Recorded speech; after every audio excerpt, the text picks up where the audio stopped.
So we right here at the spot. We at Henny Pennies. Now you gotta tell me, like, where Henny Pennies come from? Because at first I seen Henny and I was like, Henny? You thought we were finna drink something? Yeah, I thought we had. You thought we were trying to pour something on ice? Yeah, I thought we had some infusion or something like that with the Henny name. But Henny Pennies, what is that? So first, I definitely want to say I want to thank the Hunger Brothers for coming out. Like, big ups to you guys for and what you guys do. Appreciate you guys for coming into our business here. Right. So Henny Pennies is not about liqueurs or anything like that. Henny Pennies. I'm so sorry. I'm so sorry, Hunger Brothers. Yeah. No drink. No drink here. What Henny Pennies is all about is Southern Black food culture. It's based off of my grandmother. Her name was Henry May Dubes, and she hated her name. Her name was spelled like a typical guy's name, like Henry, Henry. Oh, man. And so, yeah. So back then, she was ashamed of that. She didn't have any femininity to her. So as she grew older, as grandkids, we all felt that and heard her when she would say things like that. So Henny is a nursery rhyme. It's goosey, loosey, turkey, lurkey, something like that, and that was her favorite nursery rhyme. So we named her Henny Penny as a form of love and adoration. So it's my grandmother's nickname. We call her Henny Penny. That's cool, because most grannies, you can't give your granny no nickname, because granny like, hey, I don't play that. You call me Granny. Yeah, my name is Granny. Grandma Nana. No, she's a really mild mannered lady, and she really embraced it. And it's been something now that's just a part of our family. She got this name later in life because, like I said, she's my grandmother, so they've been calling her Henry May. And so here we come and we buck the system. We say, you know what, we want to do something. We want to give you a name that you will embrace and love. And that name turned into a whole brand. Now Henny Penny.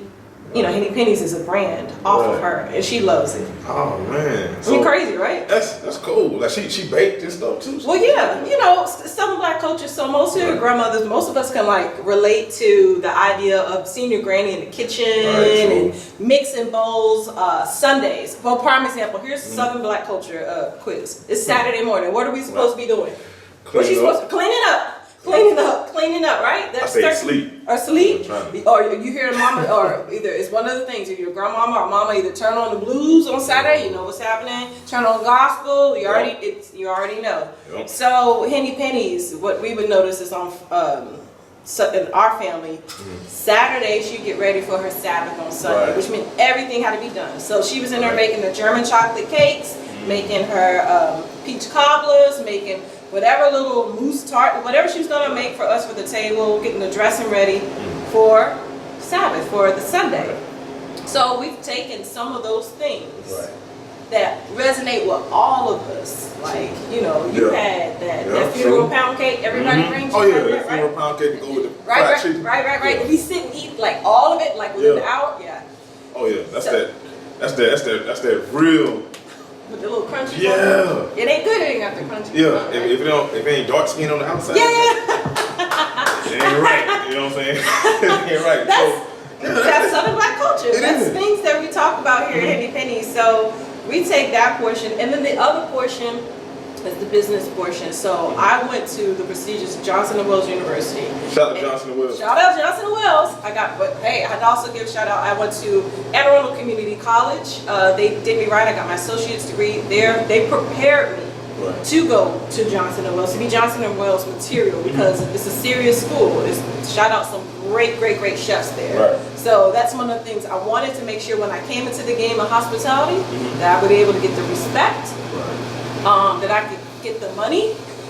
True. Because hospitality, in order to get the money, like you have to sometimes put some degrees behind your name to be able to get the respect and be able to get your money. Especially as a Black female coming in the kitchen, there's certain things I couldn't like. So I specialized in college in European pastry. So that's where you see, if you take a glance around the shop, you see patisserie. So some people giggle about, like, what is that word? Is that the patisserie? Talk about that. It means bake shop. Yeah, I saw that. What is that? I wasn't even gonna pronounce it because I don't miss the name. People always botch it, and it's okay. It's just a French word for bake shop. So we take the Southern Black culture, European pastry that I specialize in college. Right. Taste. I need some patisserie pound cake. I like that. We just learned something. Yeah. Because I was reading, and I was like, man, that must be something different. So I was like, and I pronounced it right, but I just didn't want to say it out loud. Yeah. You know, you said the wrong thing out loud. I'm a teacher and that, but like, you're supposed to know better than that. So let's.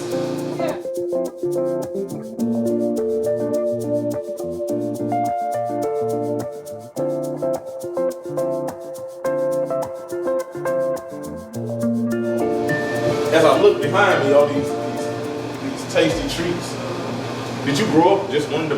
Were you like one of those kids that grew up that could bake all the time, or did it come later on in life and you was like, you know what? No, I like growing up. I grew up in as a little kid in Tyler, Texas, and in Tyler, Texas, there was certain rites of passage young women had to go through. I am the oldest of 3 girls, and being in the summer with my grandmother, it was essential to be in the kitchen and to watch her. Don't touch, you watch. So I shadowed her for many, many years, starting all the way from like 3rd grade, watching everything that she made, she baked, she presented, almost serving as in the culinary world called a sous chef, being right behind her, mirroring her things. If she said whisk, you whisk. She said drop that egg, turn on that eye on the stove. So by the time I was in high school, I was able to cook. I mean, that was a part of that was a thing that we had to do. And my grandfather on the other side was like, yeah, you in that kitchen, but I also want you to be able to change your brakes. So it's like, okay, we got out there, change the brakes, cut the grass. Like it was. They had a balance. There was a balance, but there was still in that house, there was still Southern classic, typical gender types, gender expectations that were put on us. Like, hey, we want you to be able to do this.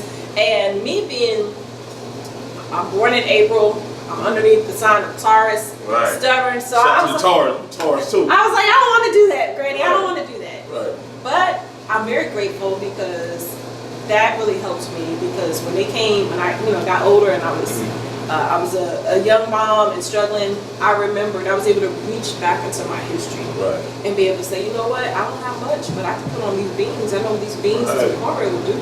I got a whole meal. I'm looking over for some of our friends who didn't have that.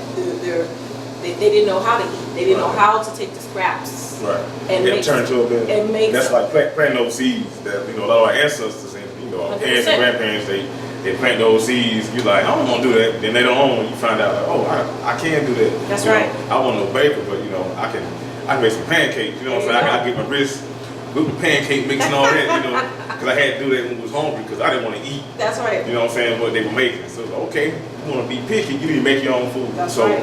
Some stuff, shout out to my mom that she made me make stuff that I didn't want to eat. So she said, come make your own. Now I made some mistakes a couple times, mix the kitchen up, clean up, but those kind of things they put in you so later on in life they come out.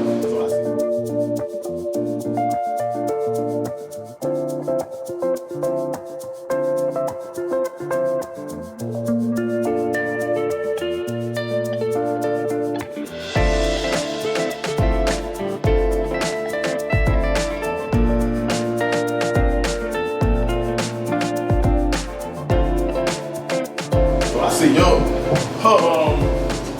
roots are planted deep because you have some tasty items behind me. Yeah, and see, so in 3rd grade, I remember reading. Did you read Willy Wonka, Charlie and the Chocolate Factory? Did you read that? I think I probably read a little bit of that. Gene, I ain't gonna lie. did you see the movie with Gene Hackman? I saw the movie.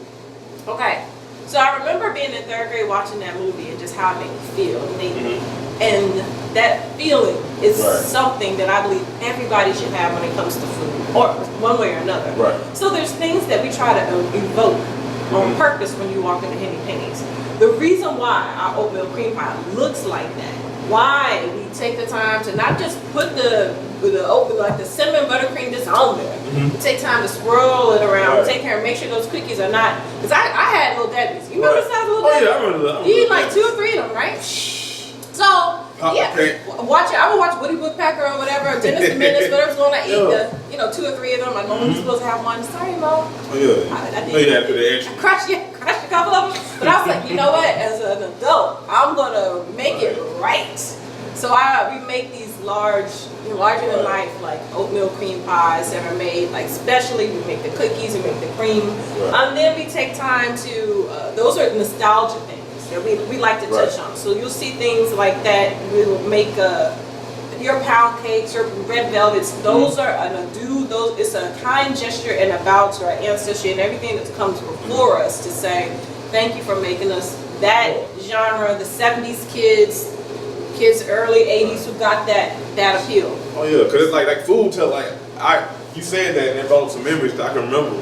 You know, I would know when my grandmother would make pound cakes or certain like peach cobbler. Yeah. I can think about, oh man, I remember that time I had a peach cobbler. Well, I know when the peach cobbler coming out, it's gonna be this kind of day. Yep. I know if I was okay in school, a peach cobbler might come. On my brother's birthday, mom made peach cobbler. So you like nostalgia when you see those items and you see those things. Yeah. It makes you like, man, make you smile. And food should make you smile when you're eating, because food is like a whole different experience. Not about getting full, but it does something like out of body experience when you eat something real good. You close your eyes when you eat it. So I think I'm gonna close my eyes today with some of the stuff she got. Cause I can't stop looking. It's talking to me like Pookie on New Jack City over here. You know, it's funny. There's a great chef. Some of my favorite chefs. We have Marcus Samuelson and. Anthony Bourdain is one of my favorites, and one of the things when they travel, one of the things you always say, it doesn't matter where you are in the world. I've sat at friends for Ramadan around the lamb and spoke minimal Arabic, and we still understand the beauty of deliciousness, the beauty of good. It's good. I've had in Jeddah with my Ethiopian friends, and we eat, and you don't have to use words to be able, when you have food, you exactly. Food is a universal language. It crosses boundaries, cultures, races, and that's the beautiful thing with Henny Pennies, because if you come here on any given day, you can see who comes in Henny Pennies. It's based on Southern Black culture, but my clientele, the folks that come in here to break bread, diverse, people from all over, white, black, Asian, Filipino, you name it, from all over. I have Christians, I have Jewish, I have Muslims. Everyone comes in and breaks bread here because we try to embrace this universal thing. And food is universal. Food isn't like, you don't have a race for food. You know what I'm saying? So, like I said, those good tastes. And anytime you're having a conversation, you're eating food on the table, like I said, that universal language, it opens itself up. You're like, yo, I can see your eyes, you know that was good. 100%. You know what I'm saying? You eat those collard greens, or that you take that first bite of that fried chicken. That's right. And that first bite and that crunch. If something happens with your eyes, you see that person, you be like, you know. you know, and those kind of things are what food evokes. And I've been here, and I've seen the people come in. They're happy. They're looking at the glass. Who do you see come in? I saw when I came in here. I saw like I don't know if she's a Jewish lady, but she came in. And the first thing she did, she came to the glass, and I was sitting over here, and I saw her eyes light up like she was a kid. And she was looking through the glass. And I saw somebody else come in. They come to the glass, and I see them looking at them like, man, they look like kids. But I think about kids going to see something that they like. And they all get their mouth open, and so I saw that with older people. So that part of the equation is true. I've seen it. I need it too. I can't lie. I'm doing it right now.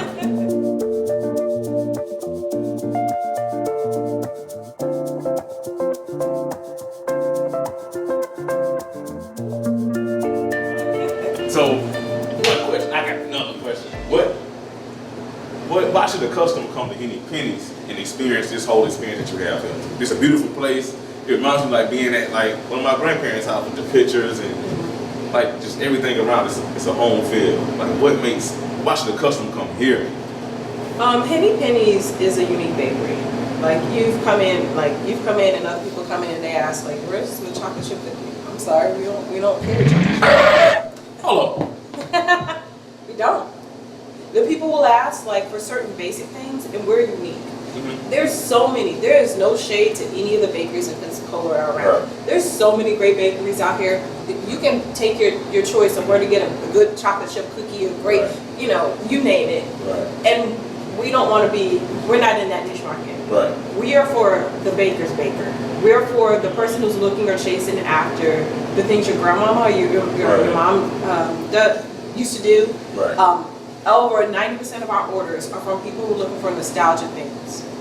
Meaning that we get orders from someone's grandma say, hey, can you make the divinity? My grandmother used to make that. I don't know how to make it. Can you make that for me? The divinity. Yeah, we going back. Man. We make these pralines. Yeah, we make those pralines. And a part of that comes from, like I said, the food science that I've taken in college, knowing the chemistry of how to make these things and make them right, and then also the grandma touch. So the people who come here and the people who we want to are the baker's baker. Right. We bake for the baker's baker. If you're a baker, come check us out. If you're a foodie on that report, come check us out, because there's certain things that we offer that you'll be able to understand. Right. So when, like, we have a bar here and it's named after one of my college professors. It's called the Louisa Almond Bar. So it has almonds, it has cherries, it has a patisserie crust, it's like a blonde crust, and honey in there. Well, most people who know or they bake, they're like, yeah, I can taste that. I can imagine that. So we are geared toward someone who probably bakes, like I said, or has a love and affinity for it. The baker's baker. Yo, that's like a hip hop line. That she a rapper or something. Put that in a rainbow. Well, because the thing for the baker's baker is because you know as soon as I give you this piece of cake, you taste the butter. You know I don't have to explain that to you. If there's someone who's not necessarily into into sugar things, they won't see the value and what the things we offer. But if I pass a baker's baker, they know like, hey, every one of these crusts we pat out by hand. You can see slight variations and colors and stuff like that. They know like, hey, all these bars are being cut by hand. There's no massive machine. Funny thing about it, a baker's baker walks into this shop, they're able to see, look at my kitchen, there's no fancy equipment. I got your mama's oven back there making this stuff. Seriously, like I'm going to culinary school and I can have a Vulcan expensive 5,000 somewhat oven. I'm back here making it on your grandmama's oven, like tried and true. So Granny, she got your oven back. I got your oven, Granny. I was looking for it I got all the time. I think she got it. I think it is really right here. The baker's bakers. You know what I'm saying? You gotta come here. You gotta come here. If you're not a baker, you need to come here. But I like that line. She's a baker's baker, and you can see that. And I'm gonna learn how to bake or make something as if I'm the baker. So we come back. We'll check that out.